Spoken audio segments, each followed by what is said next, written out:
कर्तव्य म्हणून योग्य व्यक्तीला योग्य स्थळी, वेळी आणि काळी प्रत्युत्तराची अपेक्षा न करता दान देणे हेच सात्विक दान असते. श्री भगवद्गीता अध्याय 17. ह्या वचनाचेर तृप्ती आणि साईशान आपल्या आयुष्यान एक नवीन चॅप्टराक बऱ्या तरेन सुरवात केला. तांचें लग्न 26 डिसेंबर 2018 जालें आणि तांच्यांनी हो सुवाळो एका युनिक पद्दतीन साजरो केला.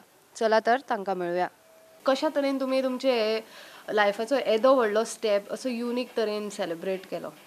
आमी ऑर्गन डोनेशन एक्चुली आतां इंटरनेटार खूब वाचता, सो आमकां एक तकलेन आशिल्लें की कितें तरी आमचे बॉडी जो आसा तो रिसायकल जावंक जाय हाचे विचार आमचे पयलींच्यान आशिल्ले.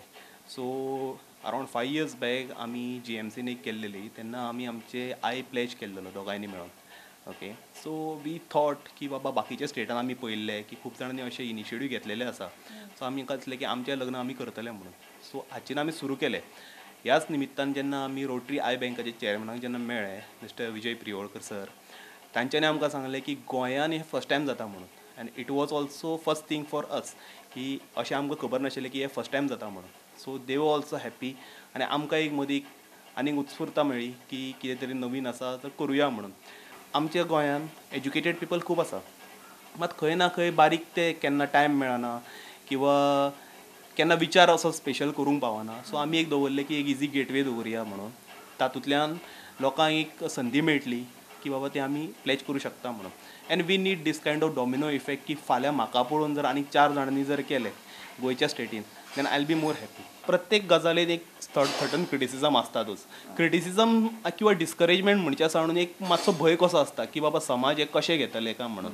तो भंय आशिल्लोच ना अशें म्हणूं शकना हांव. आय विल बी व्हेरी फ्रँक की हांव म्हणचो ना की नाशिल्लो म्हणून. खूब जाणांनी म्हाका म्हळें की हे कितें करता, कशें जातलें.